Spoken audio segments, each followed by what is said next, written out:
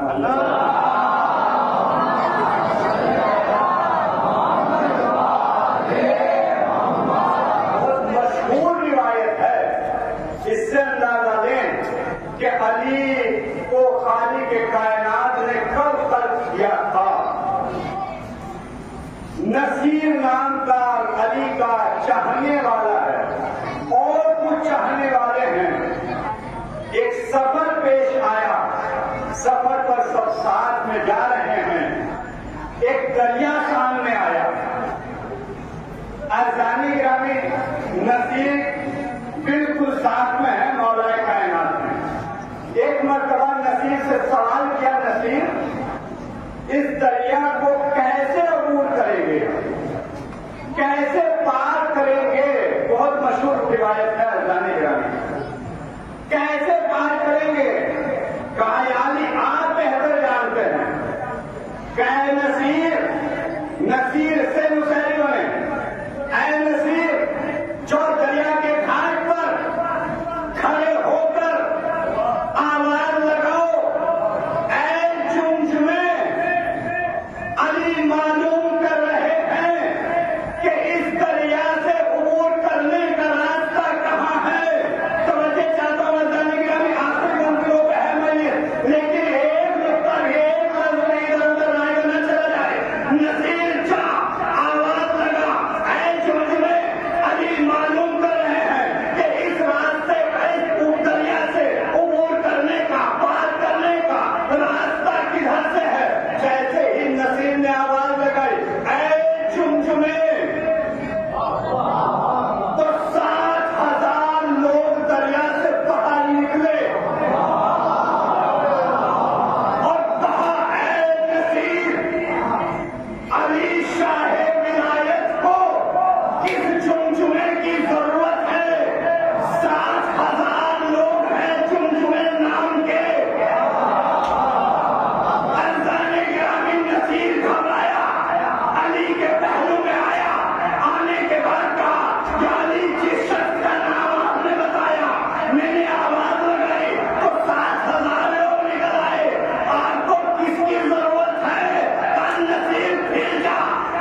قدرت نے کہا کہ تو میرے دشمنوں کو جلا رہا ہے، میں بروز حشر تیرے دشمنوں کے لیے جہنم تیار کیا،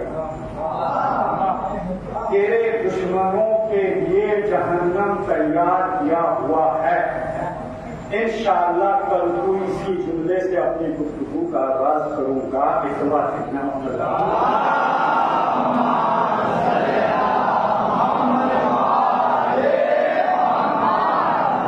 عرضان گرامی، وقت زیادہ اجازت نہیں دیتا، حالانکہ فضائل اہل بیت اتنے زیادہ ہیں کہ اگر صبح قیامت تک بھی بیان ہوتے رہے تو فضائل اہل بیت ختم نہیں ہو سکتے۔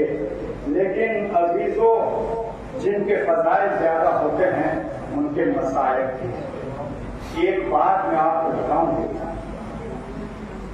آداب مجلس کچھ ہوتے ہیں، ان آداب مجلس میں ایک ادب یہ ہے کہ اگر دوران مسائل کسی کو رونا نہ آیا کرے تو فاطمہ سے معافی مانگا کرے، فاطمہ سے دعا مانگا کرے، اے فاطمہ مجھے توفیق دے، میری آنکھوں میں آنسو دے کہ میں آپ کو آپ کے لال کا غصہ دوں۔ اور اگر رونا نہ آئے تو رونے والے کی شکل بنا دیا کریں، سر جھکا دیا کریں تاکہ سیدہ جو ہے رونے والے کی شکل دیکھ لیں۔ عزاداروں، یہ وہ غم ہے کہ جس غم میں ہم اور آپ ہی نہیں رو رہے ہیں، بلکہ روایت بتاتی ہے کہ روز عاشور آسمان رویا، زمین روئی، جو پتھر ہٹا دیا گیا اور اس پتھر کے نیچے سے خون ابلتا ہوا نظر آیا۔ غم حسین میں ہر شے روتی ہے۔ عزاداروں، روایت بتاتی ہے کہ آٹھویں امام علی رضا سفر کے عالم میں تھے کہ سفر کی حالت میں ماہ محرم کا چاند نمودار ہو گیا۔ قافلے والوں کو ٹھہرایا، اے قافلے والوں ٹھہر جاؤ، سب کے سب ٹھہر گئے، اس لیے کہ افق پر آسمان پر ماہ محرم کا چاند نمودار ہوا۔ عزاداروں، امام نے مجلس برپا کی، ابھی مجلس برپا ہو ہی رہی تھی کہ دیکھا کہ ایک شکاری ایک ہرن کا شکار کر کے وہیں سے گزر رہا تھا۔ جب امام نے اس ہرن کی طرف دیکھا تو ہرن بڑی مایوسانہ انداز میں مولا کی طرف بڑی ٹکٹکی لگا کے دیکھ رہی تھی۔ مولا سمجھ گئے کہ یہ ہرن ہم سے کچھ کہنا چاہتی ہے۔ ایک مرتبہ شکاری سے مخاطب ہو کے امام نے کہا ذرا ٹھہر جاؤ۔ شکاری ٹھہر گیا، کہا کہاں جا رہے ہو؟ کہا شکار کر کے اپنے گھر جا رہا ہوں۔ کہا یہ ہرن مجھے کچھ کہنا چاہتی ہے، تو اجازت دے کہ یہ مجھے کچھ بتائے۔ عزاداروں بہت روئیں گے، عزاداروں مصائب نہیں رلاتا۔ ذرا کربلا کا تصور کیجئے کہ جن کے اوپر کوئی رونے والا نہیں تھا، رسول اسلام سے جب سیدہ نے سوال کیا تھا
بعد ایک جاسوس تھا، وہ اس بات کے اوپر کہ جناب مسلم کے بچوں کو تلاش کر کے انعام حاصل کرے، حاکم وقت نے دونوں بچوں کو تلاش کرنے کا انعام 2000 درہم رکھے ہوئے تھا۔ یہ پورا دن گھوڑے پر سوار جنگلوں میں گھوم رہا ہے، ہر جگہ جا رہا ہے، بستیوں میں جا رہا ہے، لیکن کہیں جناب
تسلیم معبود محمد والے محمد ہماری اس مختصر سی عبادت شرف قبولیت عطا کرنا. معبود محمد والے محمد ان آوازوں کا رحمت نازل فرما. پروردگار ہمیں سوائے